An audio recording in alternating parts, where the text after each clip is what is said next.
Malnazidos, aka Valley of the Dead. Oh my gosh, I like totally forgot. You're like, we watched something like, movie? What did we call it? Yeah. Valley of the Dead is currently streaming on Netflix.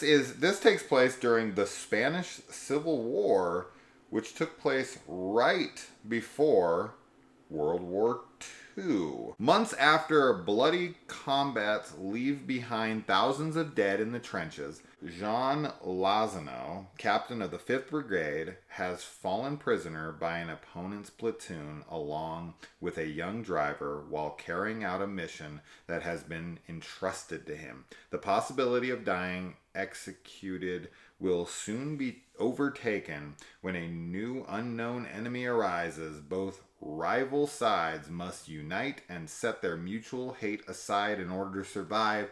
This mentions nothing about zombies in here, which is kind of a good piece of information to have, with this being a zombie movie and all. So this is kind of a World War II zombie movie. It's a precursor, right, to World War II, but we do have Nazis in here. Mm-hmm. So it very much feels like a World War II zombie movie, and there are a ton of World War II zombie movies out there. They just make a fuck ton of them.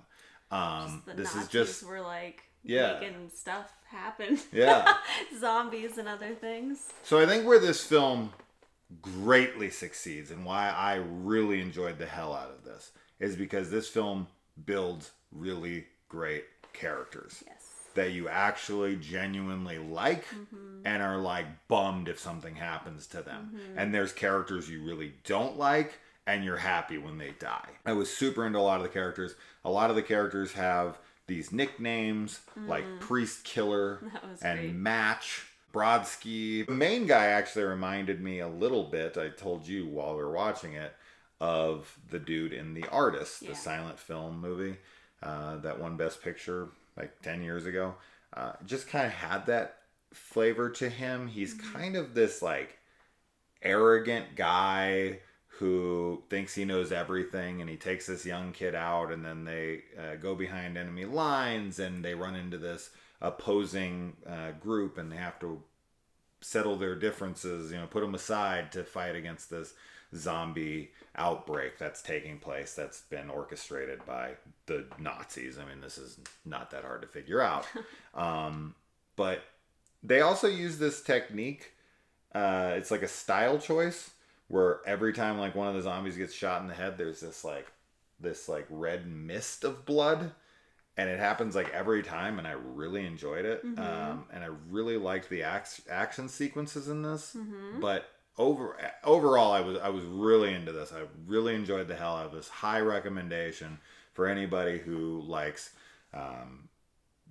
World War II type zombie movies and really cool, fun characters that you want to root for. This is a Spanish film, so the whole film is in Spanish. It's in the Spanish Civil War, so I would expect you would expect that, but it is a Spanish film in Spanish. So there you go.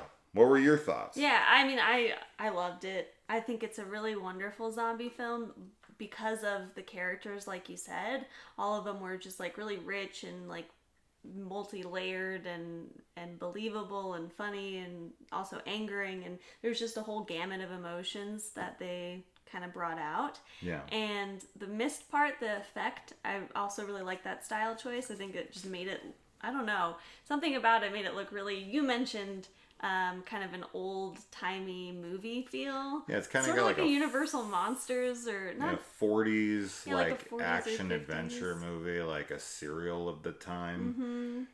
Yeah, it kind of had that feel to it. And I liked that a lot. Mm-hmm. And I like the way the zombies look too. I mean, there's nothing like particularly unique about them. Yeah, but I just thought that they looked scary. There was a couple in particular, the contacts and the effects on the eyes, like they're like black and then they're like red bloodshot. Yeah, some are really scary looking. They're really freaky. Mm-hmm. And there's one scene at maybe halfway through the movie that is very like Night of the Living Dead, and There's also another Romero reference, which was really clever. They do a Dawn of the Dead quote.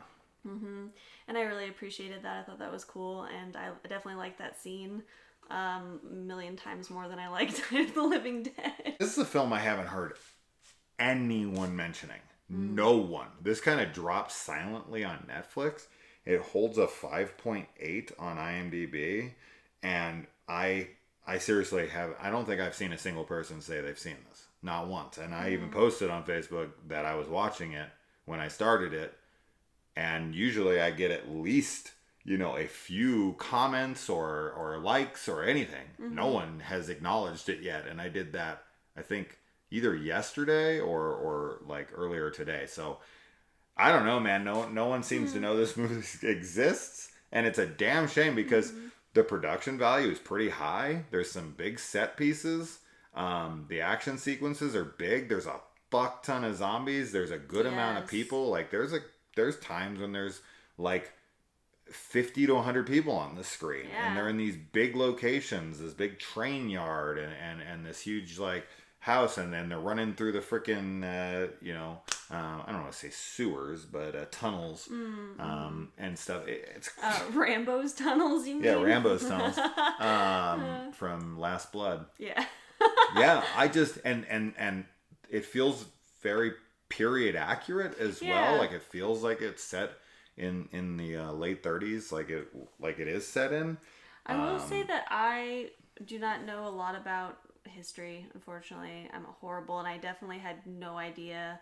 Like, I was confused about what side people were on for probably most of the film. I don't think it detracted from my enjoyment of it, but because ultimately the thing to take away is just that they're all fighting and they're not on the same side, but they're brought together by this zombie issue. But I was even asking you, I'm like, I don't understand, like, who's, like, what team are they on? And so, but I was agreeing with you. I think it feels really period accurate as far as, like, the costumes and the way everybody looks. I remember the other nickname. It was Muslim.